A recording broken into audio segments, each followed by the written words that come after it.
Bonjour à toutes et à tous, bienvenue à ce webinaire destiné à la fonction publique, notamment sur le sujet de la DSN aujourd'hui.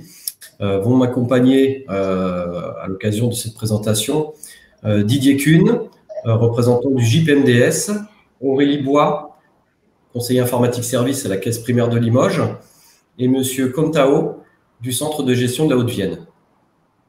Je vais maintenant laisser la parole à Didier Kuhn qui va démarrer ce webinaire et la présentation. Je vous remercie. Bonjour à tous. Donc je remets en avant le support que vous allez pouvoir charger de votre côté.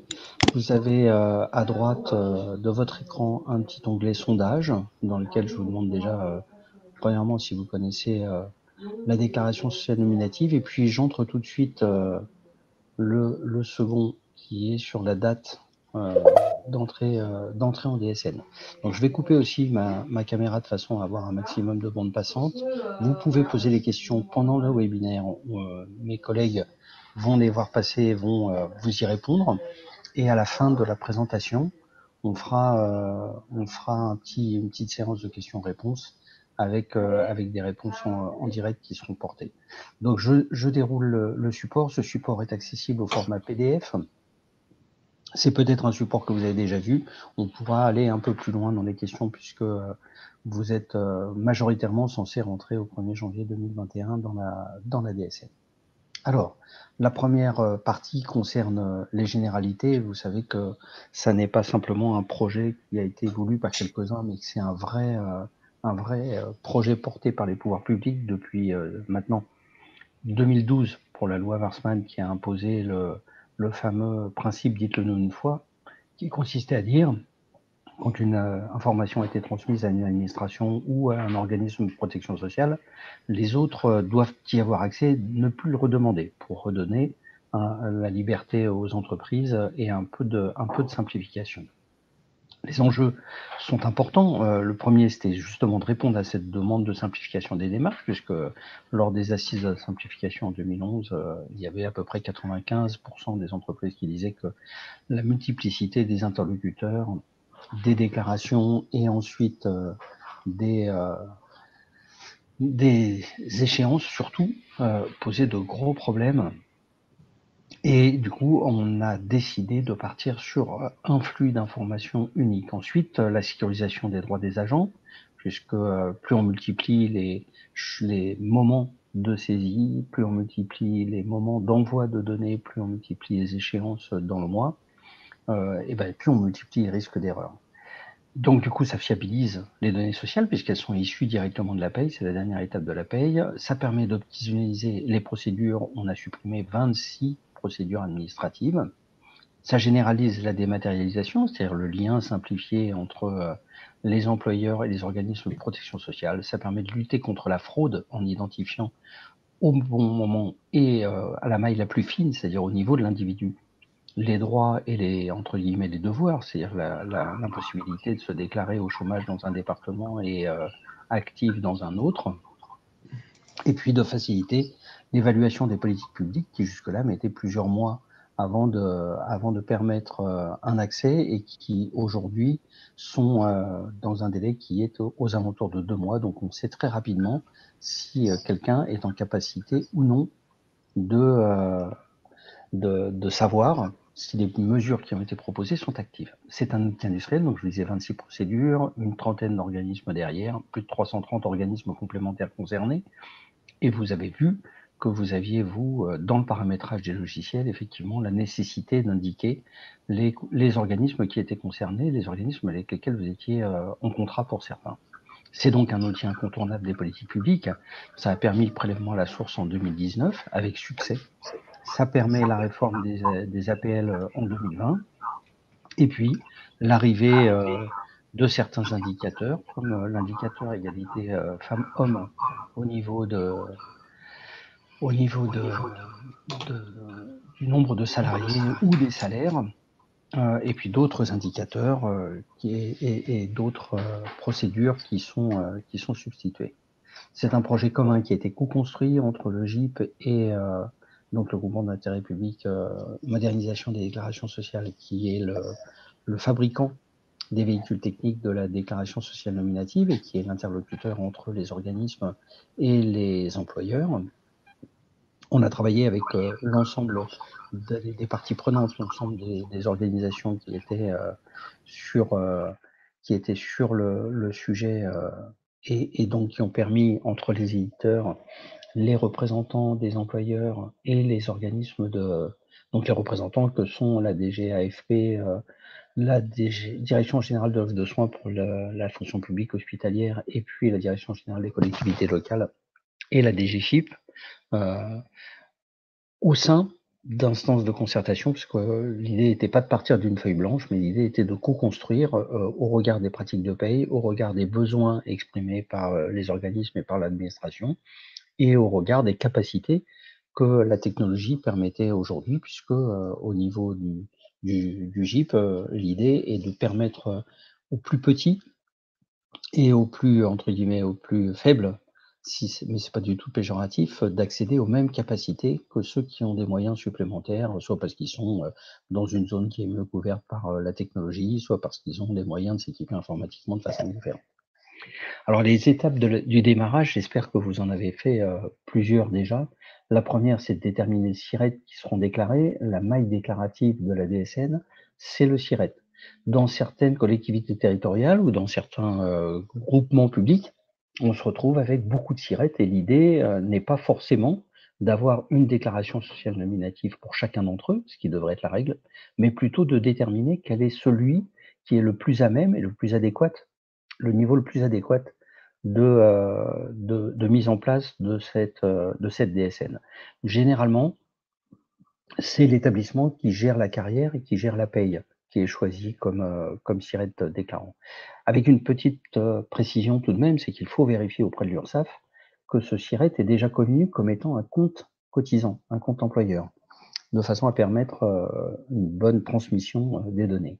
Ensuite, on vous demande de contrôler les SIRET et les lieux de travail, de bien évidemment vérifier les NIR des individus, de contrôler le fichier que vous allez établir au moyen de deux outils qui sont DSN-Val et DSN-FOC, et puis, une fois que la DSN est passée, de consulter les comptes rendus métiers, les financiers, les nominatifs, puisque d'un interlocuteur à l'autre, on peut avoir des différences importantes. Les étapes, on détaille un peu plus les étapes. Pour être sur la bonne maille, vous avez dans la fiche de gauche, et vous y aurez accès sur le document PDF que vous pouvez télécharger depuis la présentation, ou que vous pourrez revoir dans le replay qui va être mis à disposition quelques minutes à la fin de cette conférence. Vous avez des fiches consignes qui sont alors soit précisées avec le numéro, vous pouvez les rechercher dans votre barre de menu, votre barre de navigateur en précisant DSN, et puis fiche consigne 2058 par exemple sur déterminer les SIRET. Parce que c'est un outil, on va vous donner accès à un outil qui permet d'identifier l'établissement pour savoir quels seraient les SIRET qui sont actifs. Ensuite, une fiche consigne 366 qui permet de vérifier si ce SIRET est valide, s'il est identifié, s'il est connu. On vous donne accès à la page DSN Contrôle SIRET qui vous permet rapidement de pouvoir le vérifier. On vous demande de vérifier les numéros de sécurité sociale de vos agents. On a besoin d'avoir 99% de NIR certifiés pour que la DSN soit active. Quand on dit certifié, c'est qu'il n'y a aucune différence entre ce qui est inscrit au fichier national des identités, au serveur national d'identification et ce qui est en paye, puisque par exemple, vous pouvez avoir pour le même numéro de sécurité sociale, enregistrer une salariée sous son nom de marital ou sous son nom de naissance. Alors qu'au niveau de la sécurité sociale, elle est connue avec son nom de naissance. Donc si on a une différence de ce type-là, c'est facilement corrigeable. On a des problèmes qui sont quelquefois un peu plus surprenants, comme des gens d'origine étrangère qui sont entrés en France, qui ont eu un numéro de sécurité sociale fictif qui leur a été attribué avant que le numéro définitif leur soit donné. Et il y a une différence entre les deux où les deux numéros sont toujours actifs. Donc on a besoin d'avoir 99% de NIR certifiés de façon à ce que les droits qui sont en relation avec les cotisations payées leur soient versés à chacun.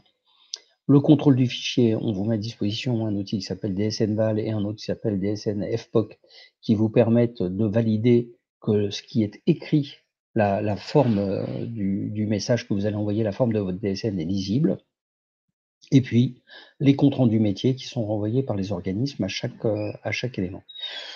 On vous précise à ce moment-là qu'effectivement, l'entrée dans la déclaration sociale nominative se fait obligatoirement par une première DSN pour le mois principal déclaré de janvier, donc publié le 5 ou le 15 février. On n'a pas d'autres options pour entrer dans la DSN que celle de la première DSN de chaque année. Et il faut qu'à la fin de l'année, pour que la DATSU et la DUX puissent être remplacées, principalement la DATSU, on a obligatoirement besoin des fameuses 12 DSN sur l'année.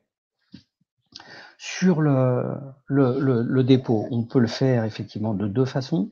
On le fait soit en mode API, alors je ne sais pas si c'est votre cas, et si oui, vous avez besoin de vous être approché de votre éditeur de logiciel pour paramétrer l'API de façon à ce que, au moment où vous appuyez sur la touche entrée de votre ordinateur, se crée le flux DSN, voire qu'il soit adressé directement à ceux qui les attendent, ou alors en mode posté, et là vous devez être inscrit à Net Entreprise, avoir validé la déclaration sociale nominative pour accéder au tableau de bord, et dans le tableau de bord, vous avez un endroit où vous avez la possibilité de déposer ce fichier qui a été créé par votre logiciel, ça s'appelle en mode posté ou en mode upload.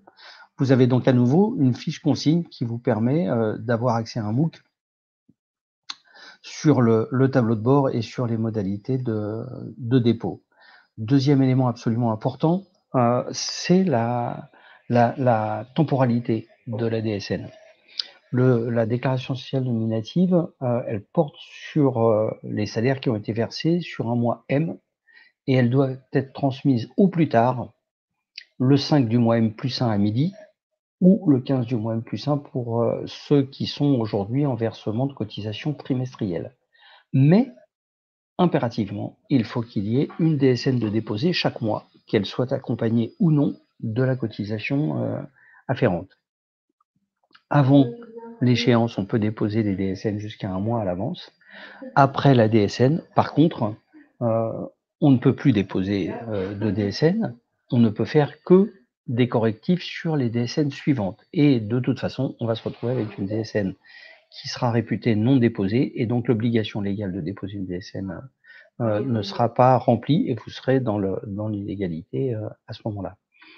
Pour savoir si votre DSN a bien été reçue, c'est-à-dire qu'elle a bien transité, vous allez recevoir un certificat de conformité qui vous est délivré et qui, lui, vous libère des obligations déclaratives. Si vous avez un certificat de conformité pour le mois de février, pour la paye du mois de février qui a été déposée le 5 ou le 15 mars, vous savez que vous avez rempli vos déclarations. Ça ne veut pas dire vos obligations, pardon, excusez-moi pour le lapsus. Ça ne veut pas dire que ce qui est dans la DSN correspond à ce qu'attendent les organismes de protection sociale qui vont la recevoir ou la DGFiP pour le PASS. Ça veut dire que c'est lisible, que vous l'avez fait dans les temps et que donc on est en phase avec l'obligation déclarative qui peut être faite.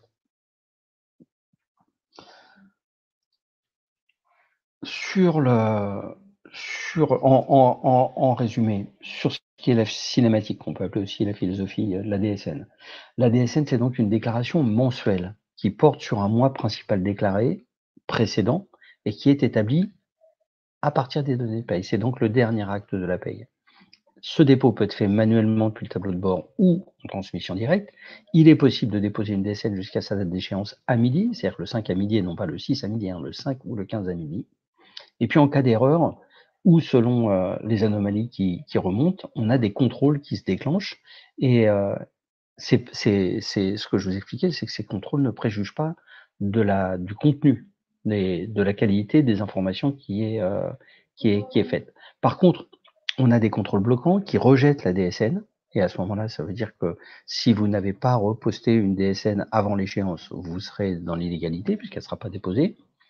D'où l'intérêt de ne pas attendre le 5 ou le 15 pour tenter de déposer son fichier, parce qu'on n'est pas à l'abri, ne serait-ce que pendant la transmission, d'une microcoupure électrique qui prend le risque de corrompre le fichier. Or, quand ce type de fichier arrive dans le système d'information, même s'il est exact, S'il y a un risque qu'il ait été corrompu par un problème technique ou technologique auparavant, on le refuse et on vous demande de le redéposer immédiatement. Alors, vous n'avez pas besoin de refaire une DSN, vous redéposez simplement celle qui était déjà en place.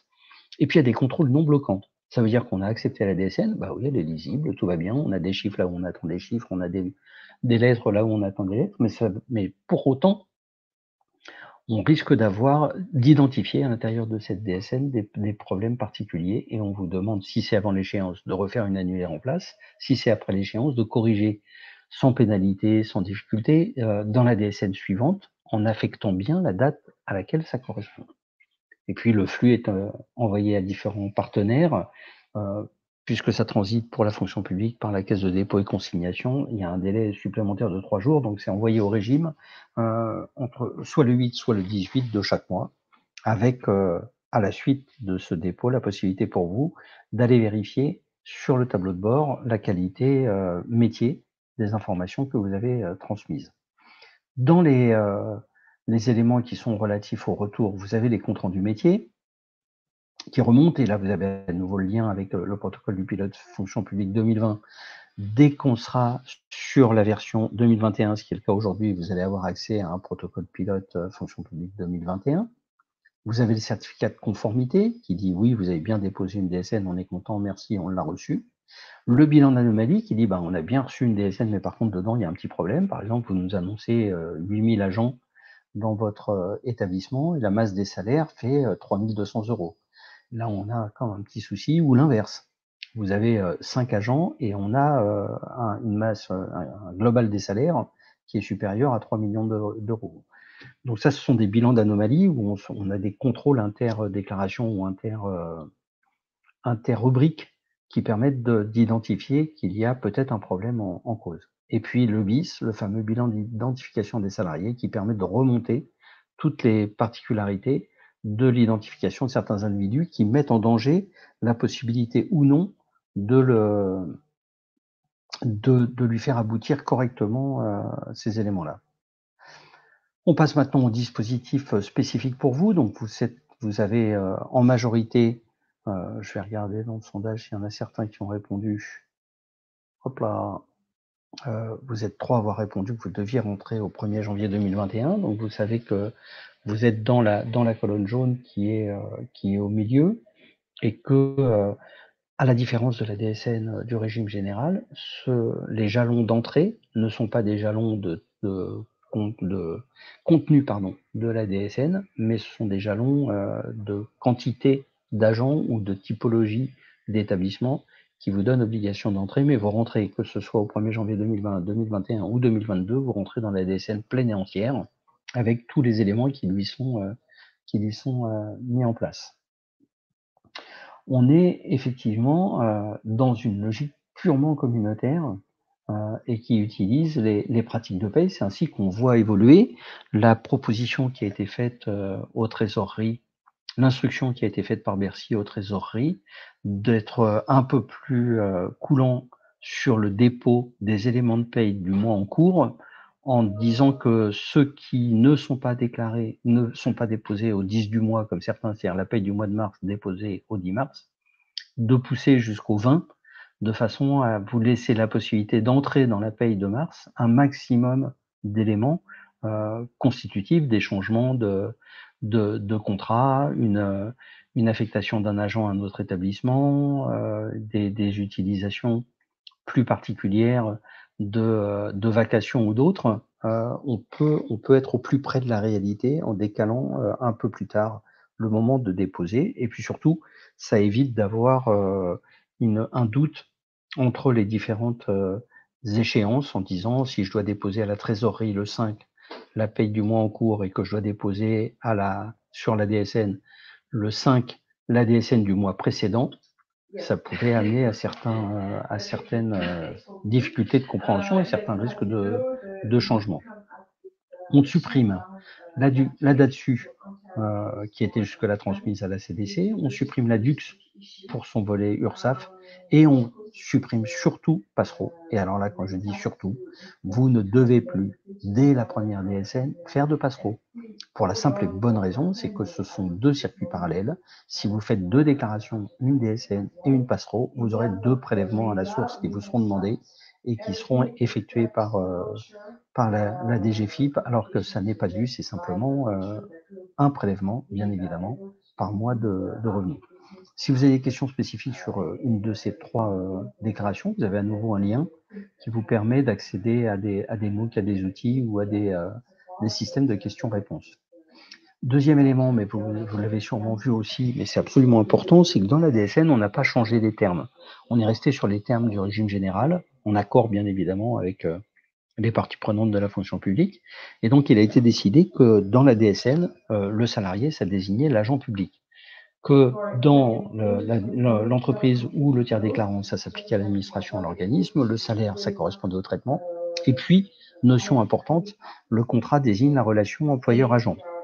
Avec une petite, une particularité importante, c'est qu'il n'y a pas de notion de contrat à l'intérieur de la fonction publique. Et pourtant, dans le cadre des détachements ou d'autres typologies de questions pratiques, on a besoin de connaître les dates de début et de fin de ces détachements. Et dans la DSN, ça s'inscrit dans la partie détachement. Oui, Madame Bonnet, il faut faire une date dessus en janvier 2021 pour 2020, puisque vous n'êtes, enfin, sous couvert que vous ne soyez pas déjà en DSN. Si vous avez fait en DSN, il n'y a pas besoin de faire la date dessus. Par contre, si vous n'êtes pas en DSN, oui, il faut effectivement, parce que le système que vous connaissez aujourd'hui, qui n'est pas la déclaration sociale nominative, c'est déclarer des salaires tout au long de l'année, et à la fin de l'année, on fait par la date dessus, on affecte aux individus, donc aux agents, on affecte les cotisations qui ont été payées et donc les droits qui sont afférents. Ça se passait une fois par an.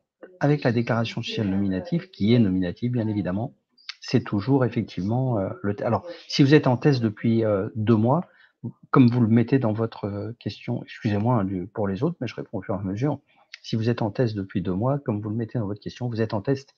Donc, ça n'est pas la DSN définitive. La DSN, vous la posterez en réel qu'à partir du 1er janvier. Aujourd'hui, vous faites encore des DUX, et si vous avez certaines déclarations à faire à côté, vous continuez à les faire. Elles ne sont pas substituées. La DSN en test ne substitue pas les autres déclarations. C'est qu'à partir du moment où vous êtes en réel, et vous ne pouvez être en réel qu'à partir du mois de janvier, que les autres déclarations sont substituées. Là, vous étiez en double commande, ça vous a permis, et j'espère pour vous, que vous êtes aujourd'hui complètement dans les clous et que la DSN et les paramétrages que vous avez mis en place vous font déposer une DSN propre et que vous êtes très très proche de la DSN presse-bouton. Vous allez avoir la première au 5 février ou au 15 février, vous allez avoir la petite boule au ventre la première fois que vous allez la déposer en réel, parce que tous les déclarants, à un moment ou à un autre, se posent la question de savoir si ce qu'ils déposent est correct, si ça ne va pas poser de problème. Dans 99%, même dans 99,99% des cas, c'est ce qui se passe, c'est que la DSN est correcte, mais par contre, ça ne vous empêchera pas d'avoir cette petite boule au ventre encore 2-3 mois, de façon à être sûre et certaine que les données qui ont été transmises sont les bonnes. Je reviens sur le support, dans les données spécifiques qui ont été ajoutées à la norme DSN, il y en a 2 qui sont importantes. La notion de contrat, et donc comme je vous l'ai expliqué, on a besoin de savoir les événements de la vie du contrat, des événements de la vie professionnelle de l'agent et du salarié. Donc on est obligé de trouver un terme et de donner des jalons mais bravo, Madame Bonnet, si les tests sont satisfaisants, je suis bien content pour vous. Ça veut dire que vous avez fait un paramétrage parfait dès le début et que vous avez fait les choses correctes. Donc, le mois de février n'est absolument pas quelque chose d'inquiétant. Au contraire, vous allez faire partie des 96% de déclarants qui déposent une DSN correcte du premier coup. Et l'autre notion, c'est la notion des quotités de travail, puisque la DSN a une quotité de travail normale dans le régime général, habituel dans la DSN du régime général, mensuel. Or, dans le cas des contractuels et de certains fonctionnaires, on a besoin d'avoir une quotité de travail horaire et donc de le mettre en place. Alors, Madame Gros, je suis à vous tout de suite. Je lis la question en même temps. Nous sommes un syndicat intercommunal mixte de moins de 100 agents, mais tranche de PCI de 20 à 40 000 habitants. Il faut que vous regardiez au niveau du CIRAN. L'obligation d'entrée en DSN se décide au niveau du CIRAN et pas au niveau du CIRET. Donc, si le CIRAN dont vous dépendez répond à l'obligation qui est faite dans l'obligation de rentrer au 1er juin 2021, tous les CIRET qui en découlent sont dans l'obligation d'y rentrer au 1er janvier 2021. Mais si vous envisagez de toute façon, rien ne vous interdit, même si la loi vous obligeait à rentrer au 1er janvier 2022, rien ne vous empêche d'y rentrer au 1er janvier 2021. La seule chose qui est importante, c'est de respecter le mois de janvier d'entrée, c'est-à-dire d'avoir la première DSN de l'année publiée de façon à la fin de l'année, pouvoir substituer l'ensemble des déclarations comme la DATU ou d'autres, des OTH ou si vous y êtes affilié, il faut qu'il y ait les données sur les 12 mois. Et puis plus vite vous déposez les DSN en version mensuelle et plus vite vous avez dépassé les 3 mois ou les 12 mois nécessaires par exemple pour pouvoir substituer les déclarations d'indemnité journalière ou les déclarations de fin de contrat pour vos contractuels. Alors je reviens sur la présentation, on a une troisième notion, il y en a 4 en tout. Hein. Troisième notion qui est vraiment importante, c'est la gestion des détachements. On sait qu'un agent, un fonctionnaire détaché, il reste lié à 2 établissements, son établissement d'origine et l'établissement d'accueil. Dans la DSN, on a 2 grands principes qui doivent être mis en action dans le cadre de ce détachement. La première, c'est que les modalités déclaratives ne sont pas les mêmes selon l'établissement et que à l'inverse, si elles sont différentes, par contre, la déclaration est obligatoire dans les 2 établissements. On a besoin de connaître la position de l'agent dans les deux établissements. Mais bien évidemment, il y en a un seul qui répond à la nécessité de transmettre de régler les cotisations, c'est l'établissement, normalement l'établissement d'accueil. Cependant, il est absolument nécessaire de vérifier en fonction du type des détachements et de la fonction publique, si c'est le cas pour celui qui vous intéresse. Et puis, autre élément assez surprenant, peut-être pour vous, le détachement est à déclarer dans l'établissement d'origine comme une suspension du contrat. Et là, on a une petite rubrique, la S210065, qui est autre suspension d'exécution du contrat. Pour répondre à ces questions spécifiques du détachement, vous avez effectivement 2 fiches contact, 2 fiches consignes, pardon, la 2055 et la 2000, elle est cachée, et la 2342 qui peuvent vous répondre. Je profite de ce moment pour vous préciser qu'il est utile de vous connecter sur Net Entreprise, d'aller sur la partie DSN Info pour pouvoir ouvrir un compte personnel sur Net Entreprise et du coup d'être en lien direct avec la capacité de vous abonner à des éléments de ce type, puisque par exemple, dans la même fiche consigne, une information peut changer d'un trimestre à l'autre. Par exemple, tout au début de la DSN, on avait 17 notions d'effectifs. Aujourd'hui, il n'y en a plus que 2. Si vous n'étiez pas affecté à cette information, on est dans une grande difficulté à pouvoir le gérer à la suite. Sur le point d'avancement, on a une série d'éléments qui sont donnés par ceux qui y sont déjà. Donc, on a plus de 680 000 agents qui sont entrés en DSN. On est dans une problématique d'industrialisation. Donc, on monte de plus en plus sur cet élément-là, et vous allez faire partie de cette augmentation importante qui se met en place dès maintenant. Sur le dispositif, vous avez les dates d'échéance qui sont rappelées, surtout pour ceux qui, vous avez été installés et vous avez testé avec la norme 2020, depuis septembre la norme 2021, sachant qu'au 1er janvier, vous allez rentrer en norme 2021. Donc si vous avez fait les tests en norme 2020, je vous invite à les rééditer un au moins avec la norme 2021, de façon à vous assurer qu'il n'y a pas de régression et que vous êtes toujours dans les clous sur la qualité de ce que vous transmettez. Ça, je passe très vite dessus. Sur ces outils-là aussi, je reviens et je vais m'appesantir un peu sur les outils qui sont mis à votre disposition. Cette fameuse base de connaissances sur laquelle on vous invite à créer votre espace personnel, à vous abonner pour recevoir les actualités. Il est vraiment utile de le faire. Je vous y invite. On a vraiment un contenu à l'intérieur de la base de connaissances DSM Info qui recouvre la totalité des informations qui ont été portées à notre connaissance, que ce soit les pratiques de paye, que ce soit les difficultés qu'on peut rencontrer et surtout les modalités de contournement de certaines difficultés. Pour vous simplifier la tâche, on vous a mis un accès direct par un point d'entrée qui est la fonction publique, puisque le guide, l'ensemble des fiches consignes et les cas particuliers ne sont pas les mêmes dès que vous êtes une entreprise du régime général ou un établissement public ou une collectivité territoriale. On a ajouté à ça des MOOC et des petites vidéos qui reprennent des cas bien précis, des cas concrets de paye que vous pouvez voir repris. Et à la limite, vous avez besoin de vous rappeler comment est-ce qu'on fait avec un agent détaché, comment est-ce qu'on fait pour la surcotisation feu d'un pompier ou ce genre d'éléments-là. Vous avez des cas concrets qui sont postés, vous pouvez vous y référer.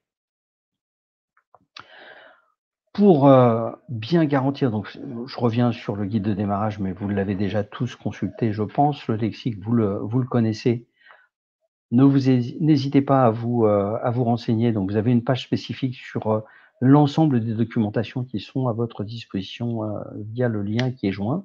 Et puis, sur les organismes que vous connaissez déjà, la CNRACL, la RAF ou l'IRCANTEC, vous avez aussi sur leur site internet un endroit auquel vous avez accès à la totalité de cet élément-là. Pour chacun, vous avez le lien avec les rubriques, avec des actualités ou avec des choses comme ça. Là, je repasse rapidement sur ce qui a été fait dans le cadre du pilote. Je mets simplement ici important la liste des éditeurs embarqués, Berger Lebreu, Arcas, Cyril, Coselus, Sopra, GFI, JVS, et puis un auto-éditeur, la ville de Nantes, l'agglomération nantaise. Ce sont ceux dont on est sûr et certain aujourd'hui qu'ils ont des versions de logiciels qui fonctionnent correctement. Sur le suivi quantitatif, on est vraiment très bien implanté et les tests, la version pilote et la version de ceux qui sont entre le 1er janvier 2020, pardon, sont extrêmement efficaces et nous permettent d'être vraiment en action et d'être non pas tranquille, mais d'être confiant sur la suite. Là, par exemple, on a le Conseil général du Loiret qui est rentré et qui nous a donné, alors vous avez une petite présentation, c'est effectivement un émetteur pour 48 collectivités, ils gèrent 1500 agents en DSN, ils utilisent Carus, le logiciel Carus, et ils ont un service paye de 4 agents, dont 3 ont été formés sur le logiciel. Les étapes importantes de la préparation, ça a été la mise en place du pilote à l'été 2019. Ils ont mis un peu plus de 6 mois pour réellement avoir un paramétrage hyper efficace de leur logiciel. Les difficultés qu'ils ont eues, bien évidemment, c'est la conduite au changement avec un nouveau fonctionnement appréhendé. Et puis, la phase de configuration qui prend du temps. Donc là, même si aujourd'hui, vous qui devez rentrer au 1er janvier 2021, vous avez l'impression d'être en retard, c'est pas parce que vous êtes en retard qu'il est trop tard. Il y a encore la possibilité de bien caler tout et en plus de vous faire aider, si possible, par votre éditeur logiciel, ou alors, vous allez voir donc mes collègues qui sont pour l'instant encore silencieux sur la présentation, mais qui sont présents à vos côtés. Dans toutes les régions de France, les organismes de protection sociale sont à votre disposition pour vous aider au mieux à aborder cette transition et cette modification. J'insiste juste 3 choses dans l'organisation des différents chantiers. C'est vraiment important, avant la première DSN, d'avoir défini le niveau de maille déclarative approprié. C'est pas forcément celui que je vous ai dit, c'est pas forcément l'établissement qui gère la paye ou qui gère l'agent. Ça peut être autre chose. C'est à vous de le définir et à le définir en lien avec votre URSSAF de façon à vérifier que ça fonctionne bien. L'idée de base au niveau de l'ajustement, c'est d'anticiper les changements organisationnels. La DSN non pas percute, mais s'appuie sur différents droits, et sur alors le droit du travail bien évidemment, le droit social bien évidemment aussi, et puis les conventions collectives, et puis les situations particulières des statuts de la fonction publique. Donc tous ces éléments de droit peuvent à un moment ou à un autre, non pas se percuter, mais se croiser, et il est important de savoir quel est le droit, excusez-moi, quel est le droit qui est impacté de façon à pouvoir réagir. Et puis, on a l'importance, après, dans la préparation du pilote, c'est d'identifier les cas de gestion spécifiques. Pour vous, par exemple, les quantités de travail spéciales, les mutations interétablissements, s'il y a des détachements, et puis la complexité pardon, de certaines populations.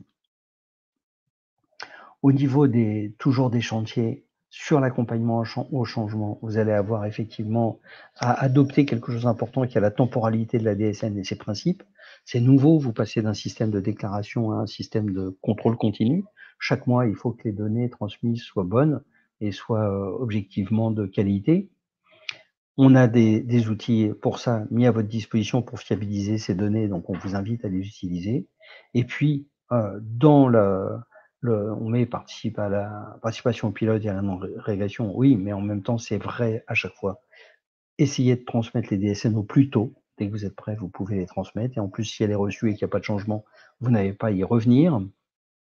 Vous devez vous mettre en condition réelle, c'est-à-dire qu'on doit avoir une paye, un dépôt mois par mois. Alors, je sais que certains vont se poser la question, mais si c'est tous les mois, qu'est-ce qui se passe le mois où je suis en congé? On peut déposer une DSN par anticipation avec un mois d'avance.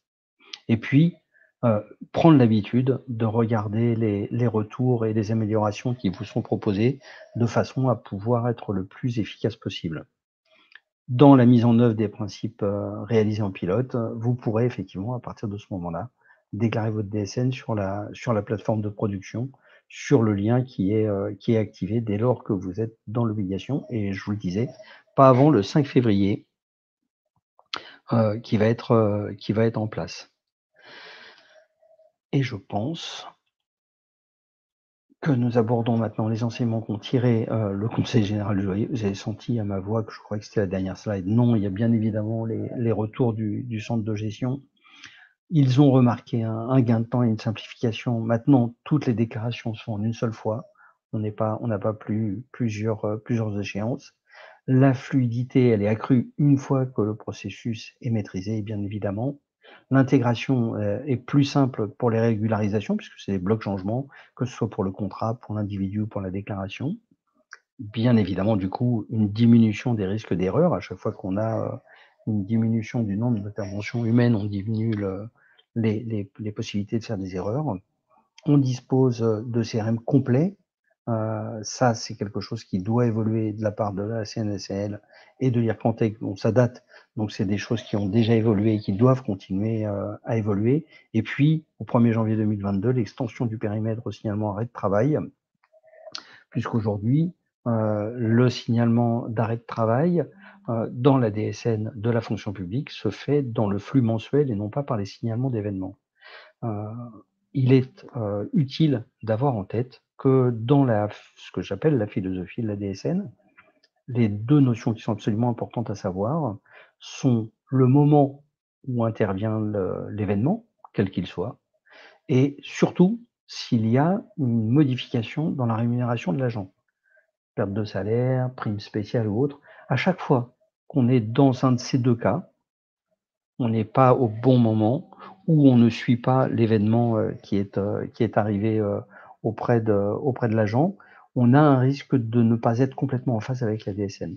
Tant qu'on est en phase avec ces deux typologies de jalons, on est en phase avec la philosophie de la déclaration sociale nominative. Et j'arrive donc à la fin de cette présentation pour ma part. Donc j'invite mes collègues à réouvrir les caméras et à remonter sur scène pour pouvoir prendre en main des questions qui pourraient vous être posées. Sur les sondages, je vois qu'il y en a quelques-uns qui ont répondu. Je vous invite à à vraiment le faire, s'il vous plaît, de façon à ce qu'on puisse avoir une utilisation efficace. Donc, je ne sais pas, voilà, Pierre-Yves vient de remonter sur scène au niveau de la vidéo. Donc, les autres collègues sont peut-être dans votre vidéo, vous les voyez peut-être, moi je les vois pas, mais c'est pas pour ça qu'ils n'y sont pas. Pierre-Yves, je te laisse la main et on reste à votre disposition s'il y a des questions et s'il y a besoin d'une présentation complémentaire ou plus précise, vous n'hésitez pas surtout. Très bien, ben, merci Didier pour déjà avoir rebalayé en fait la genèse de la DSN dans la fonction publique, une DSN qu'on a déjà éprouvée depuis quelques années sur la sphère du privé, ce qui fait qu'aujourd'hui les taux de qualification atteignant 96-97% de flux en DSN, c'est quand même une preuve qu'il y a un accompagnement terrain de la part des différents organismes de protection sociale pour qu'on ait une qualité de flux qui soit au rendez-vous. On a abordé plusieurs sujets. On a parlé des CRM, c'est-à-dire les comptes rendus métiers, du BIS, ce fameux bilan d'identification des salariés. Sachez qu'on est, nous, au niveau du comité net entreprise, au niveau de la caisse primaire, on accompagne les entreprises au même titre que l'URSSAF sur l'utilisation, sur la sémantique, et on est au fait de ce que proposent les éditeurs à travers un cahier des charges que nous aussi on maîtrise de notre côté. Les détachements, c'est quelque chose qui est particulier pour la fonction publique. Hein. On a parlé des établissements d'origine, établissements d'accueil. Donc là, c'est pareil. Je vois qu'au niveau de la tech, puisqu'on a abordé la tech 87 fait un gros travail là-dessus. On les remercie puisque pour le coup, c'est un partenaire incontournable puisqu'il met sur les rails en fait l'ensemble des déclarants. Surtout sur Net Entreprise, nous on assure un accompagnement et je vous invite surtout à vous inscrire sur Net Entreprise pour avoir aussi accès à votre tableau de bord, puisque le tableau de bord, ça va être le miroir en fait de vos déclarations avec les éléments qui sont bien transmis et éventuellement, le cas échéant, si des éléments doivent apporter des corrections, des additifs, eh bien vous le saurez à travers les comptes rendus métiers qui vous seront adressés. Moi, j'ai fait le tour pour ma part. Monsieur Contao, je vais vous laisser brancher votre micro à ce moment-là. Juste vous laisser la parole pour le coup pour donner un petit peu de feedback puisque vous êtes déjà en DSN depuis quelques temps déjà.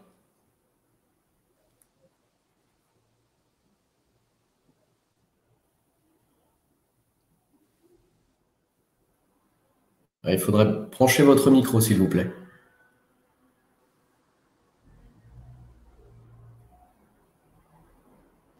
Allô? C'est bon? Oui, on vous entend. D'accord. Et pour nous, notre part, on est passé en DSN au 1er janvier 2020. Et le retour d'expérience qu'on a ici au CDG 87, c'est que au 1er janvier, on avait fait une erreur, justement. Il en parlait au début dans l'introduction. On avait fait une déclaration DSN et passereau. C'est-à-dire que mes collègues n'ont pas fait attention, on a fait les deux, donc ça posait un problème. Et au niveau de la DGFIF, effectivement, ils avaient reçu 2 déclarations. Donc, il fallait payer 2 fois le pass. Et ça a posé d'autres soucis auprès de la CNRACL et tout ça. Donc, pour la correction, par contre, c'était compliqué. Il fallait trouver un interlocuteur. On ne savait pas. Au niveau des finances publiques, ils nous ont dit qu'il fallait qu'on fasse une déclaration, annule et remplace. Donc, chose qu'on avait faite au mois de juin, sauf que la déclaration rectificative est venue écraser la déclaration de juin, en fait. Donc, au mois de juin, à ces jours, on n'avait pas encore de déclaration sur Net Entreprise. Et ce qu'on a fait là dernièrement, on avait fait des blocs de régule. Justement, c'est la tech, c'est technique, hein. Et les blocs de régule, en fait, il faut d'abord identifier le problème. Et ensuite, c'est technique, c'est des codes, des régules. Nous, en l'occurrence, ça avait posé problème pour le pass. En fait, il fallait aller sur le logiciel de paye, faire les régules, insérer une rubrique avec la régule de juin et ensuite déposer avec la paye de juin puisqu'on n'était plus dans le délai. sachant que la modification d'une DSN, c'est avant l'échéance. Nous, c'est en l'occurrence le 15 du mois, le 15 du mois N+1. Donc, bah, on a pu faire les déclarations en insérant ces blocs des régules. Donc, c'est pour l'instant ce qu'on a vécu vraiment comme problème. À part ça, il n'y a pas d'autres soucis. Tout est, de toute façon, c'est les éditeurs de logiciels qui font le gros du boulot. Après, nous, ce qui nous revient c'est des anomalies qu'on constate après vérification. Mais sinon, tout fonctionne. Après, il n'y a pas on n'a pas vraiment on n'a pas encore beaucoup de recul, justement. Mais le peu qu'on a, c'est que voilà, on peut faire des modifications en insérant des lignes, en faisant des blocs de régule. Mais pour ça, il faut repérer les problèmes. C'est ça, c'est en fait s'imprégner de tout déclaratif. Oui, exactement. Donc, s'il y a des questions par rapport à ça.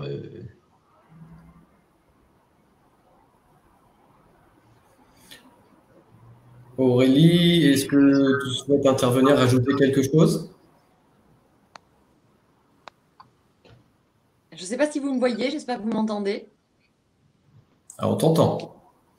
Bon, oui, bonjour à tous. Pour les autres entreprises, là, ceux qui sont passés depuis un moment, c'est surtout de bien suivre le tableau de bord. Parce qu'en effet, c'est ce que Didier disait tout à l'heure.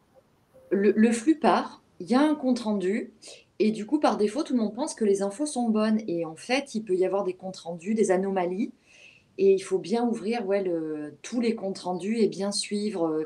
Il y a le compte rendu d'envoi, mais il y a après ce que les organismes de sécu reçoivent. Et là, il peut y avoir des petits soucis. Ouais. Merci Aurélie.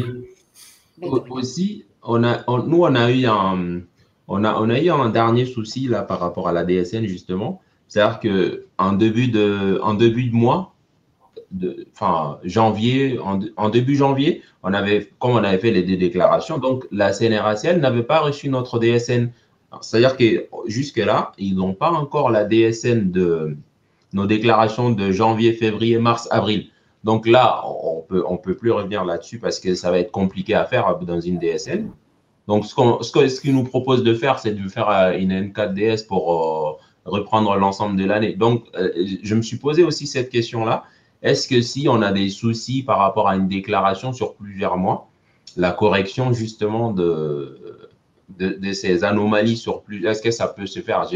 J'ai pas de recul là-dessus. Je ne sais pas si Didier a un retour par rapport à ça. Je me rassieds correctement pour pas que j'ai l'air trop avachi. Oui, bien évidemment. Alors, quand on identifie une anomalie, parce que c'est pas forcément une erreur, on peut aussi avoir un contrôle interdéclaration, on peut avoir n'importe quoi qui peut créer une petite anomalie. Si l'anomalie porte sur plusieurs DSN, on a besoin, puisque la DSN c'est une photographie d'un mois précis, on a besoin d'autant de blocs de régularisation que de DSN concernés. C'est-à-dire que si l'erreur avait porté sur mars, avril, mai, on a besoin en juin, vous en apercevez en juin, ou on vous avertit en juin, où il y a un changement de taux, au mois de juin, vous faites 3 blocs de régularisation, un pour le mois de mai, un pour le mois de juin, un pour le mois d'avril. Et je n'ai pas mis dans l'ordre, donc j'aurais pu un pour avril, un pour mai, un pour juin, de façon à corriger, puisqu'en réalité, il faut imaginer que la DSN, c'est une série de jalons mensuels, une série de photographies mensuelles, et on fait des modifications, et les blocs modifications sont intégrés. Alors, c'est relativement simple, parce que ça veut dire que c'est le même bloc qu'il faut reproduire en changeant les dates. C'est dans la philosophie de la DSN, il faut que vous imaginiez que le flux mensuel que vous transmettez, quand on veut faire une correction ou une adaptation de ce flux, il suffit de le temporaliser, c'est-à-dire de dire ça correspond à telle période ou à tel moment. Et donc, d'avoir une information, puisqu'un bloc changement, c'est une information qui correspond à chaque bloc. Si vous faites un bloc complet pour tous, ça veut dire que vous allez obligatoirement l'affecter à une période. Or, cette période, c'est un mois. Donc, si vous affectez au mois de mai la correction pour avril et juin, vous êtes en erreur et vous allez avoir une DSN du mois de mai qui va être fausse. Et à ce moment-là, il faudra refaire un bloc qui va modifier la déclaration du mois de mai pour, enfin, voilà. Donc, ayez juste en tête, pour quand vous avez ce type de problématique qui se pose, cette fameuse philosophie qui est la photographie mensuelle et les jalons calendaires. Il y a un jalon bien sûr de qualité, on a besoin d'avoir les données de qualité à chaque fois, mais c'est surtout le jalon calendaire. Et il faut que vous affectiez, parce que par exemple, une prime qui va affecter un agent ou une modification du contrat, par exemple un détachement, et il part sur un autre établissement où, entre guillemets, il va être mieux payé, ce que je lui souhaite, où il y aura une prime supplémentaire, bah, si la prime elle est sur 3 mois et qu'on lui affecte une prime sur un mois, il touchera qu'une seule fois la prime, alors que là, on peut effectivement le faire sur 3. Mais c'est plus simple de le faire au niveau du logiciel de paye, et donc qui lui va affecter, que de faire des corrections a posteriori dans le logiciel, puisque là, ça vous demande effectivement de re-rentrer dans les rubriques et dans les changements. Donc c'est sur ça aussi où on insiste lourdement. Je dois avouer qu'on le fait lourdement, d'insister sur la qualité des données. Ça fait des années que tous ceux qui font de la paye proprement, correctement et avec une réussite. Sauf que on avait un système de déclaration annuel ou trimestriel qui permettait de corriger des erreurs qui étaient identifiées. C'était pas très grave. Or là, on l'a plus. Donc on est obligé de corriger mois par mois. C'est juste ça, mais la complexité du métier de ceux qui font la paye ou de ceux qui gèrent les agents est tellement forte qu'on a du mal à imaginer effectivement qu'on peut avoir des modifications simples ou des affectations très simples de certains sujets. Ça change rien malheureusement à la complexité. La mission du GIP, pendant longtemps on a dit « Ah mais vous êtes là pour simplifier des déclarations sociales ». Non, on n'est pas là pour les simplifier, on est là pour masquer la complexité. C'est un peu différent, parce que le système de protection française et protection sociale française est tellement important, et en plus il a une particularité, c'est qu'il est individualisé. D'autres systèmes de protection sociale sont généralisés, alors que c'est pour tout le monde la même chose, c'est beaucoup plus simple. Nous, c'est individualisé. Les droits sont soit au niveau de l'individu, soit au niveau de la famille, et au niveau, désormais, on rajoute dans la DSN le niveau fiscal, et donc on a la notion de foyer fiscal qui apparaît. Ça va ouvrir, par exemple, les droits à l'APL. Ça me permet, dans la digression que je faisais, de vous inviter à aller sur un site qui s'appelle mesdroitssociaux.fr. Mesdroitssociaux.fr, c'est la partie individu des données qui sont transmises dans le cadre de la DSN. Ça va permettre à chacun d'entre nous, puisqu'on ne peut accéder qu'à ces données à soi, ça va permettre à chacun d'entre nous d'aller voir quels sont les montants de salaire, quels sont les éléments qui sont transmis, puisque je ne vous cache pas qu'à partir de l'année prochaine, certains éléments comme les APL ou d'autres seront calculés de façon contemporaine avec les revenus des 2 mois précédents. S'il y a une erreur dans les revenus, ou une difficulté, ou un problème qui s'est posé, quelconque, et une anomalie, eh ben on va voir les APL baisser. Ou alors on va les voir augmenter, avec le risque derrière d'avoir un indu et de se faire réclamer ces sommes. Donc je vous invite régulièrement à aller voir mesdroitssociaux.gouv. Depuis mesdroitssociaux.gouv, l'individu peut signaler une anomalie qu'il a vue. Et à ce moment-là, par la DSN, on va faire remonter à partir de la moitié de mi-2021, on fera remonter des comptes rendus métiers qui vont signaler qu'un individu a identifié une anomalie sur tel et tel sujet. Et là, je termine sur votre intervention de départ où j'étais parti tellement loin, et on va pouvoir le corriger par des blocs changements qui là seront des blocs changements pour chacun des individus pour qui l'anomalie sera identifiée. Ce qui justifie d'avoir autant de blocs changements s'il y en a besoin que d'individus, parce que si vous changez l'affectation d'une prime, l'affectation d'un lieu de travail ou d'un montant de salaire pour un individu et que ça n'était pas un bloc changement par individu, ça voudrait dire qu'on les changerait pour tout le monde. Donc c'est juste pour illustrer cette philosophie. On a des jalons calendaires, on a des individus, donc c'est un mixte des deux qui est une déclaration contemporaine nominative. C'était très long comme digression, je m'en excuse, mais je suis bavard. Il y a une question de Géraldine Grosse, qui souhaite savoir quand est-ce que le syndicat intercommunal doit passer à la DSN. Bon, j'ai envie de répondre au 1er janvier 2022, puisqu'ils ne sont pas dans les tranches après. Alors oui, ça c'est parce qu'on se base sur la maille du SIRET. Le syndicat intercommunal mixte, c'est un SIRET. C'est un SIRET. Alors c'est peut-être un SIRAN. Si c'est un SIRAN, il n'est pas dans l'obligation du 1er janvier 2021, il est dans celle du 2022.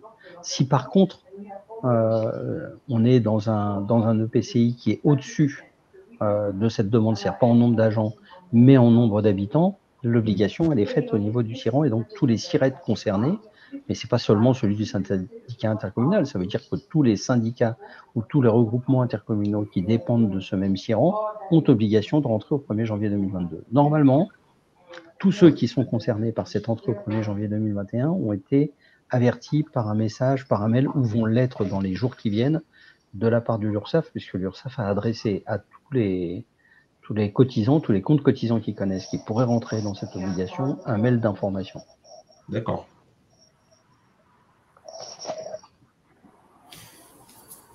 C'est important parce que les collectivités posent des questions, justement.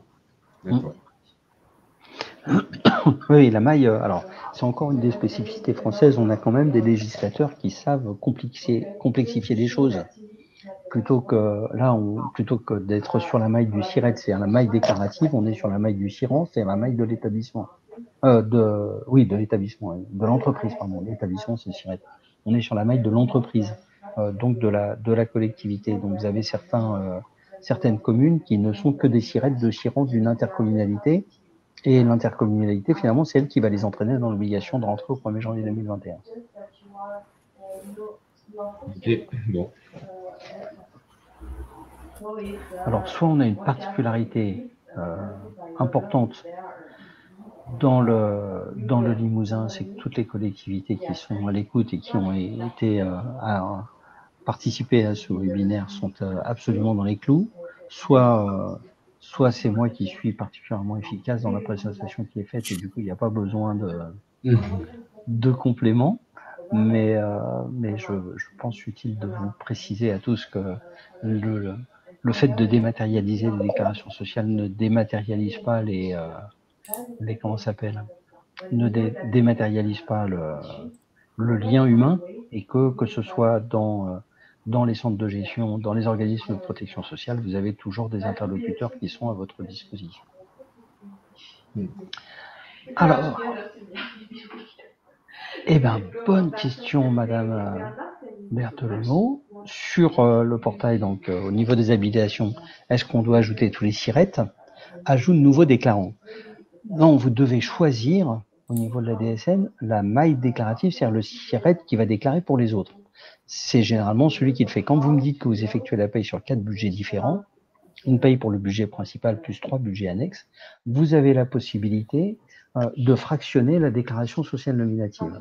Le système des fractions vous permet de faire autant de fichiers que de fractions avec un maximum de 9 et avec une obligation, c'est que la somme des 3 fractions ou des 4 fractions, puisque là vous me parlez de 4, un budget paye, une paye pour le budget principal plus 3 budgets annexes, vous avez la possibilité de fractionner en 4 parties. L'addition des 4 parties doit donner la totalité de la masse salariale et du nombre d'agents du SIRAN, donc de l'ensemble qui est concerné par cette obligation de passage. Je ne sais pas si ça répond exactement à votre question. Maintenant, si c'est pour une question d'affectation comptable, ça ne touche pas la paye et ça ne touche pas les déclarations sociales. Si c'est une question qui, effectivement, les payes sont prises sur les budgets différents et sont affectées sur des budgets différents, effectivement, le système des fractions de fractions, et non pas des fractions, pardon, le système de fractions vous permet de répondre à ce cas bien particulier, mais c'est quelque chose, alors je ne sais pas quel logiciel vous utilisez, mais votre éditeur de logiciel peut vous être utile pour vous conseiller sur la meilleure méthode pour le mettre en place. Je ne sais pas si je réponds pleinement à votre question, mais ou si je vous ai au contraire complètement perdu en ajoutant une notion ou un élément que vous n'aviez pas jusque-là abordé, mais c'est vraiment sur. Alors je dis, quand vous dites sur le portail au niveau des habilitations, alors vous pouvez dans la même DSN déclarer des agents de droit public et des agents de droit privé. c'est dans l'identification de la fiche salarié que vous identifiez s'ils sont dans l'un ou dans l'autre des cas, en fonction de la typologie. Et là, on revient dessus, je vous citais, je vous remercie de votre question parce que ça permet d'illustrer cette fameuse notion de contrat, qui normalement n'existe pas, mais qui là s'applique complètement, oui, bien sûr. Oui, les deux, la typologie vous oblige pas, la typologie de contrat ne vous oblige pas à faire des DSN différentes, simplement dans la même DSN, vous pouvez avoir des publics différents et affecter. Alors peut-être, Monsieur Conta, vous avez déjà l'exemple dans des collectivités pour qui vous faites la paye ou pour qui vous gérez la paye de ce type de problématique-là. Comme votre micro est coupé, vous pouvez pas. La question était d'avoir d'utiliser le fractionnement parce qu'elle avait effectivement 4 budgets différents et dans le système des fractionnements d'utiliser des typologies de contrats différents avec des budgets annexes, avec des contrats de droit privé. Et, on n'a pas à ce jour, on n'a pas ces cas parce qu'on, pour la simple raison qu'on fait pas la paye à façon encore. D'accord. C'est dans les projets, mais pour l'instant, justement, on s'est posé la question justement sur cet aspect-là, le jour où on mettrait la paye à façon et comment on puisse gérer ces genres de problématiques. Mais pour l'instant, c'est pas le cas. Mais moi, j'ai eu un retour du CDG de Bordeaux, enfin CDG 33. Il se pose les mêmes questions, donc pour l'instant, j'ai pas trop de recul là-dessus. D'accord. Bon, ben voilà, vous n'avez que ma réponse à moi. C'est ça pour l'instant. On va s'intéresser. Alors après, vous avez aussi la possibilité sur DSN Info, dans la partie de support, de poser ce type de questions. Et soit on va vous renvoyer par un système de recherche de mots-clés, on va vous renvoyer sur les fiches consignes si elles sont déjà écrites, ou alors effectivement de vous faire une réponse beaucoup plus personnalisée, beaucoup plus directe, s'il n'existe pas de réponse. Sachant que toutes les questions pratiques ou les anomalies qui remontent, on est très, très intéressé à l'idée de les connaître, parce que ça nous permet de documenter des réponses, à défaut de documenter et de porter une correction, parce que quand on identifie une demande ou une problématique particulière dans le cadre de la DSN, il faut savoir que le temps que ce soit validé par un décret ou par une directive, il peut se passer 1 ou 2 mois. À partir du moment où c'est fait, donc ça doit être traduit dans la norme, puisque tous les logiciels de la DSN sont écrits sur la même norme. Une fois que c'est traduit dans la norme, c'est transmis aux éditeurs logiciels qui l'intègrent dans leur logiciel. Et enfin, les éditeurs logiciels, une fois qu'ils l'ont intégré, vous proposent des mises à jour et les mettent à votre disposition. Et on peut avoir des durées de mise en place qui sont supérieures au semestre, voire supérieures à l'année, entre une information, une découverte, une anomalie. Alors, rarement quand il y a un problème technique qui est relevé, parce que le problème technique, on le corrige et on le met tout de suite, on peut créer une mise en production d'une modification de la DSN très rapidement, si c'est important. Si ce sont des évolutions qui sont moins impactantes pour la paye, on peut vous faire des propositions sur DSN Info de procédures de contournement en attendant que soit mise à disposition la modification réglementaire ou le grand élément. Donc vraiment, n'hésitez pas à aller sur DSN Info, à ouvrir un espace d'aide et quand vous avez des fiches, à vous abonner, si ce sont des fiches avec des éléments qui sont structurants pour vos DSN, de vous abonner aux informations de façon à ce que s'il y a une modification, vous en soyez avertis.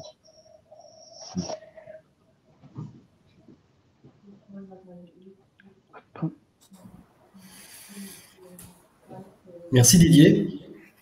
Eh bien écoutez, je vois que notre webinaire devient toucher à sa fin. Je ne vois pas de questions complémentaires. Sachez pour ma part que les supports vous seront adressés, hein, ça a été demandé, donc on va vous adresser le support de présentation d'aujourd'hui. Le replay va être aussi mis à votre disposition, donc n'hésitez pas à en user. Et puis, concernant les prochaines rencontres, nous programmons un prochain webinaire pour justement les collectivités et les fonctions publiques qui vont rentrer au 1er janvier pour le coup 2022, au mois d'avril prochain.